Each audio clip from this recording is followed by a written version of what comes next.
I've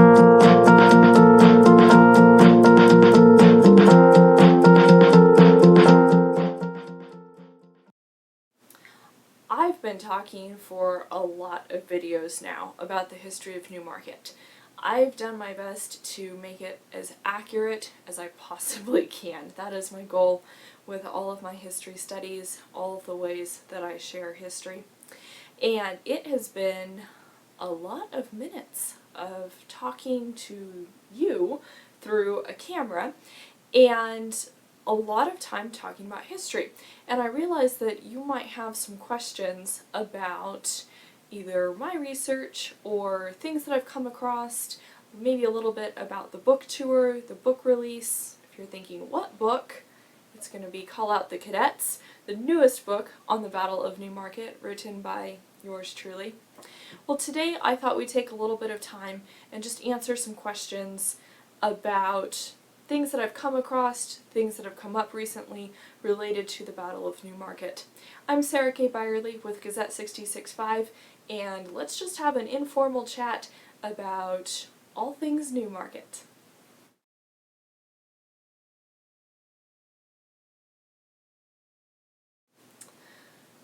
That's a good question. What are some of the questions that I get asked most related to Newmarket history? Probably, well, the first two that come to mind are, number one, did Breckinridge make the right decision to send in the cadets to fill the gap in his line? My short answer, yes. I firmly believe yes. The second question that has come up as I just talk with a lot of folks at history events is, did they really lose their shoes in Field of Lost Shoes?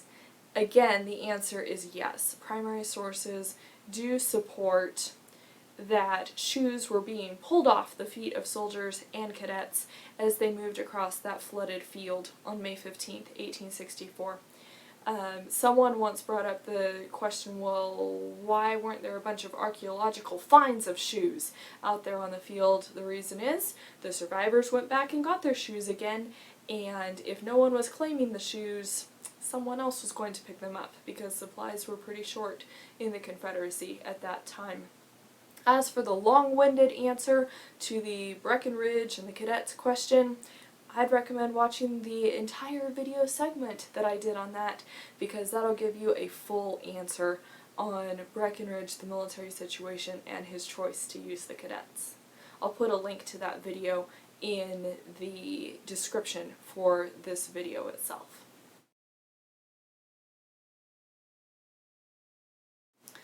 Do I regret anything about this project? No. It was really a privilege and honor to work on the history of the Battle of Newmarket.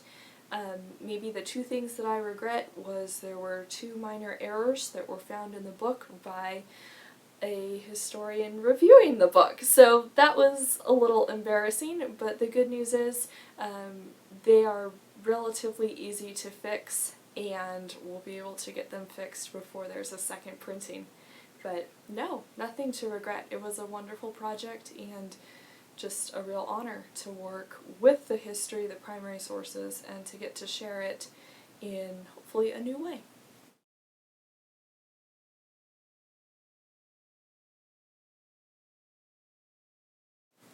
Ooh, if I could time travel and have coffee with someone related to Newmarket history. Well, definitely Franz Siegel. Why Franz Siegel? Okay, I'll try to explain.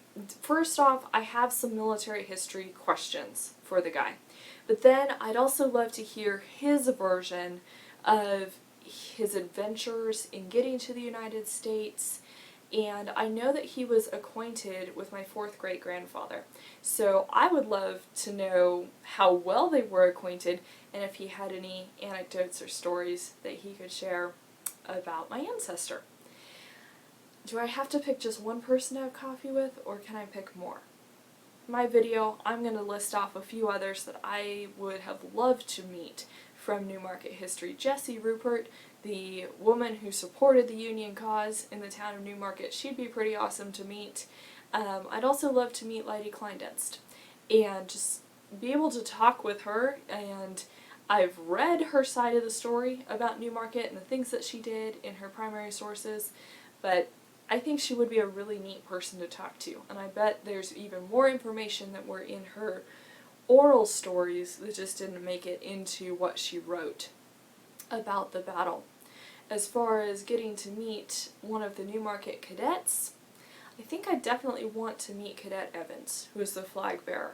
He appears in a lot of accounts, and he seems like a really fascinating gentleman. What he went on to do in his later life, he actually moved to California, which is my home estate. So, I don't know, he was just really stood out in a lot of accounts, and I would have some military history questions for him. I don't know if it would be allowed to like meet all those people at the same time, but I don't know. I don't think time traveling like that's possible. But if I could time travel and have a cup of coffee with folks from Newmarket history, those would be my choices.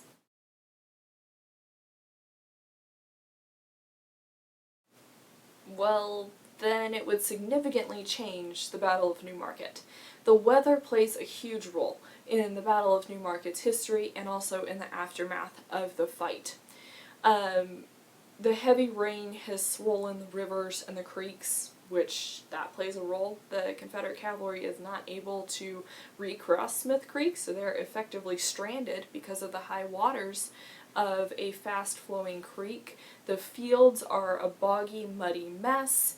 I believe rain, fog, well, I don't know if fog is the right term, but heavy clouds and battle smoke held in more densely because of the moisture definitely caused some visibility problems during the battle. So I think if it wasn't raining at Newmarket, we'd have a very different fight that would have occurred.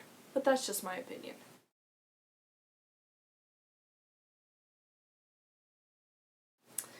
Ooh, where did I go on my Newmarket book tour? So I consider the Newmarket book tour to be the trip that I took in May, and that would be May 2019 if you're watching this years down the road. So I actually flew into Nashville, Tennessee, and you're thinking that's a long way from Newmarket. Yes, but it was the way to get to the Virginia-Tennessee border and get to visit and explore some sites there where Breckinridge was as the Newmarket campaign opened. So I actually got to go to Dublin and go to the site of the historic train station and know that somewhere in that area Breckinridge had his headquarters, and he's getting the telegraph correspondence from Imboden, from Robert E. Lee, telling him about what's going on in the Shenandoah Valley. And then I had to make the long drive, and let me tell you, it was longer than I thought it was going to be, and I was even looking at modern maps, to get from that Dublin area to Lexington. Now, Breckinridge didn't go to Lexington, he went on to Stanton, but Lexington was where I was headed next. So I got a real sense of the distance just driving in a car. I didn't have to cross it on foot, horse, or a combination thereof with a little bit of railroad ride in there as well, like Gabriel Wharton's men did.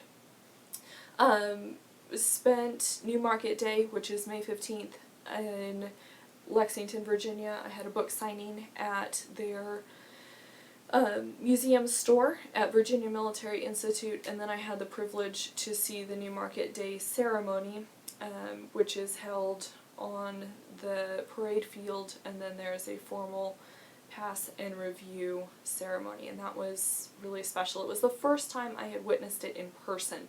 I had watched it live stream on Facebook the year before, and then watched videos of it several more times in the process of writing the book, just for a little bit of added inspiration. But to see it in person was extremely special, and if you are really getting into Newmarket history, you must put it on your list of things to do.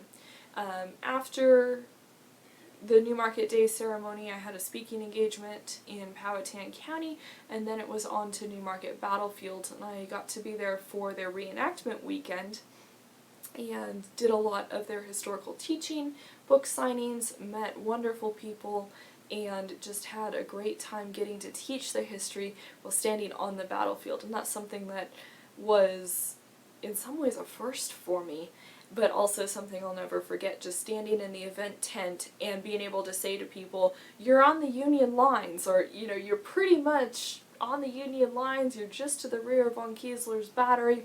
It was really a cool experience. There was a lot of research for new projects that went on during the book tour, but those were some of the event highlights directly connected to the release of, and I have to show the cover again, of course, Call Out the Cadets.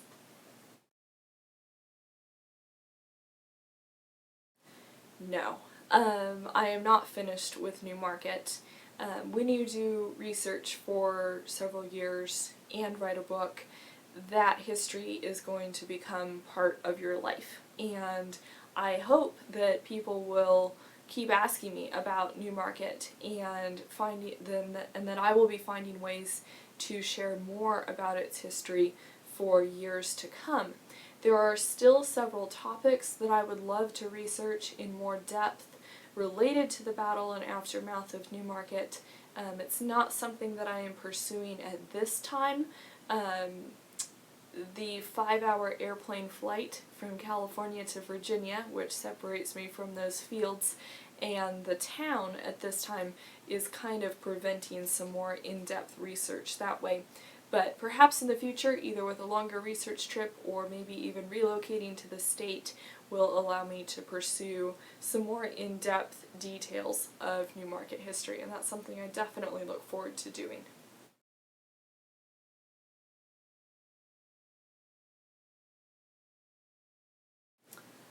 Somewhere on Newmarket battlefield that I haven't been but want to go. Ooh, I like that. So I would like to do some walking on Manners Hill. Part of it has been developed. There's a hotel and a private museum in that area, and I'm not sure how much of that land I'm allowed to trample all over. And then the south-facing slope of Manners Hill is privately held. But that's one area that I haven't done a lot of walking. It's been on my list to at least walk it along the road, which is George Collins Memorial Parkway, but it's something I actually haven't done. I've explored the area of Manners Hill, I've explored the hollow, Shirley's Hill, but actually walking it on the road or in part of the field is not something that I've had the opportunity to do. Probably another area of the battlefield, and this is more, I guess it would be more of the May 13th battle area, is the cavalry fields, and it's in the book tour. Of course, I've been out to the area, we figured out the roads, how to go out and see the land, but the land is privately held, and I don't think that the owners want a historian running through their fields or disturbing their cattle or anything like that. So I have not obviously crossed the fences. We've just got to see it from the road and explore it that way, which is really interesting. But it would be neat to go out and get to explore the land a little bit more out there in the May 13th fighting area. And probably one other area, and that would be similar, would be the area around Smith Creek. Again, I've driven the road. That road is not actually in the driving tour in the book, but we did a little driving out there. It's very interesting. Got to see some fording areas of Smith Creek where the modern road goes, but there's a lot of private property out in that area, so you don't want to go traipsing through someone's front or backyard without permission. You know, looking at the land and what Imboden and his cavalry may have been facing or experiencing on May 15th. But those are kind of some areas that I would love to explore a little bit more. I think a little more exploration at Manners Hill is definitely possible for me. The others would probably be possible only with special permission. And that's just part of, you know, what happens at battlefields as people, you know, own land or pass it down through generations and it stays in private hands.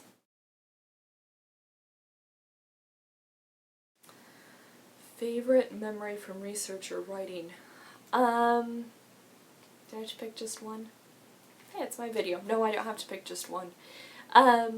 Definitely doing research for Call Out the Cadets pushed me to a new level of researching, and it helped and forced me to go into some big research libraries like the Huntington in San Marino, California, the Virginia Military Institute Archives in Lexington, Virginia, and just the wonderful but slightly nervous feeling that I get walking up the steps to those type of buildings was very exciting. I kind of kept thinking, what am I doing here?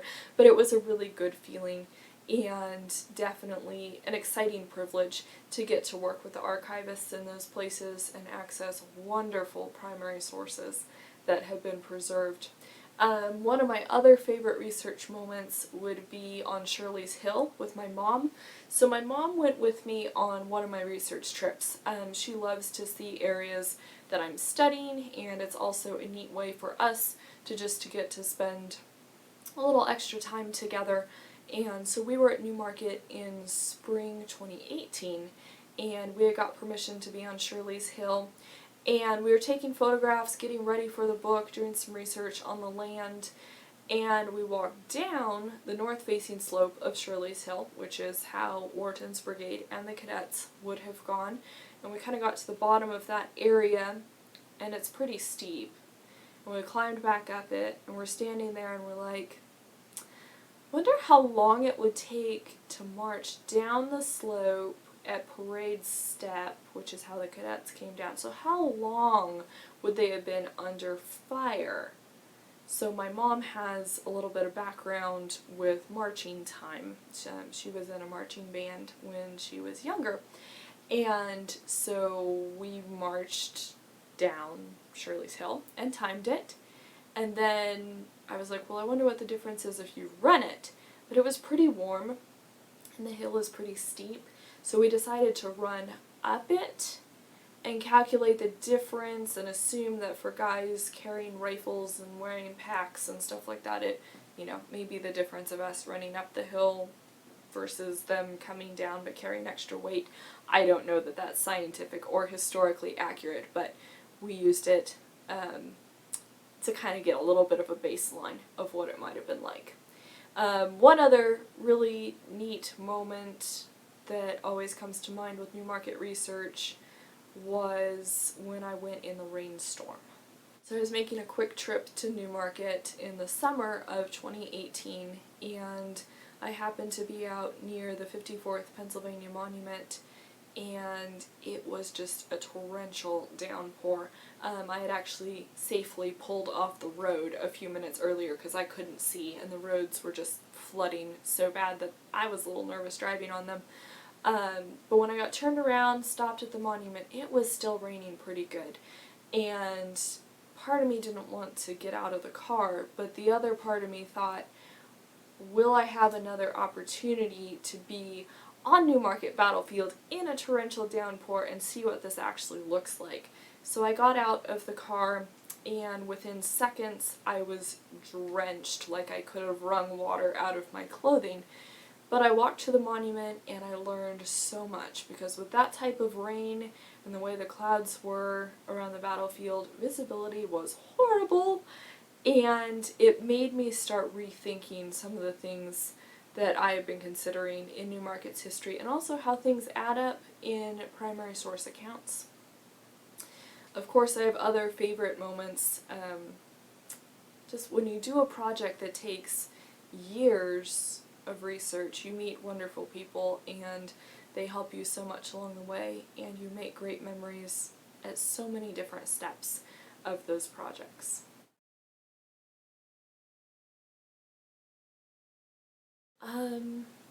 As I mentioned before, it really pushed me in my researching. It pushed me up the marble steps, helped me get braver going into research libraries, and that was a wonderful thing. And that, I feel, really took my research both for the book and in other areas of study to a whole new level.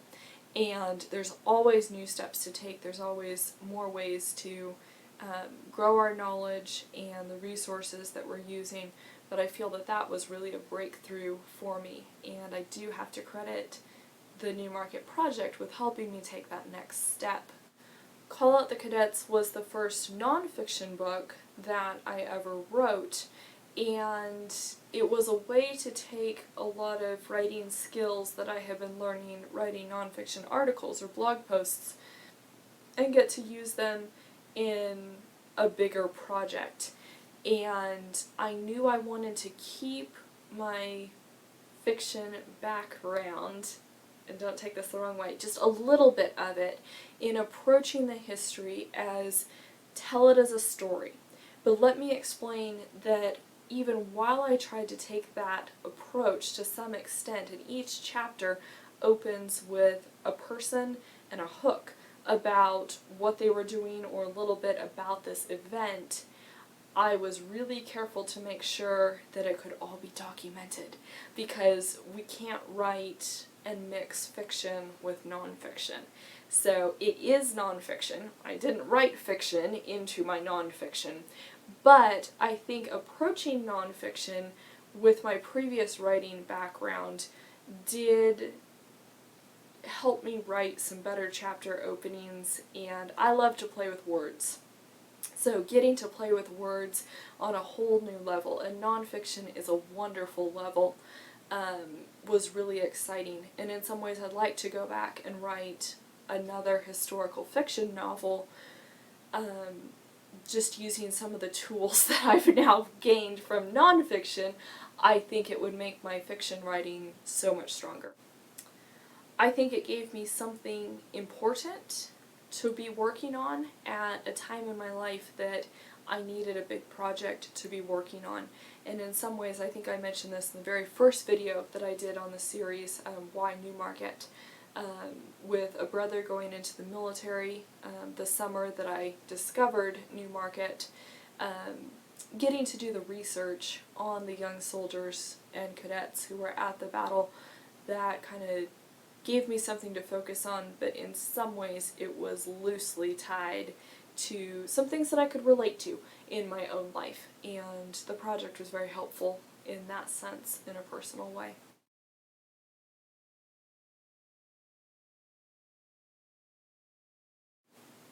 History or land? I guess I do talk about the land a lot. We talk about topography, I talked about preservation. I think I know others experience this at other battlefields, but for me, Newmarket kind of became, can I call it my battlefield? I don't own it, but I got to do a lot of research there, so in some ways I think of it as my battlefield.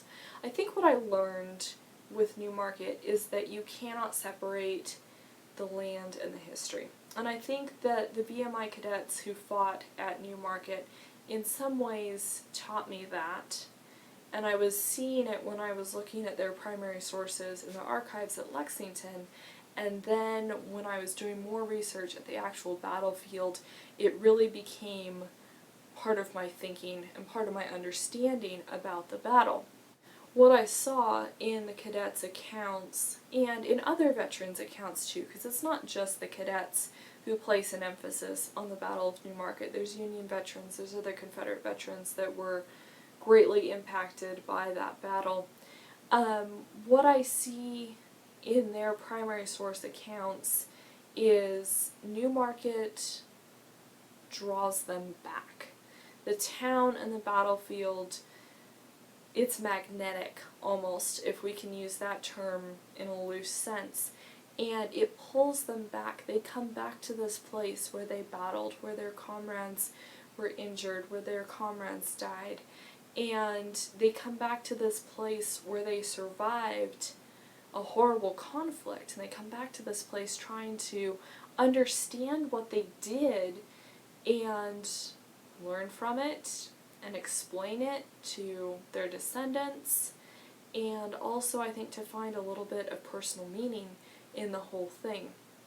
And I think in some ways Newmarket battlefield and Newmarket's history has a little bit of that magnetic pull, again if I can use that term, on me, in that I was drawn first to the history, but then I realized how the history was connected to the land, to the battlefield, to the town, and Newmarket's town, Newmarket's battlefield areas will always have a special place in my mind and in my heart, if it's okay to say that. I mean, can you love a piece of land?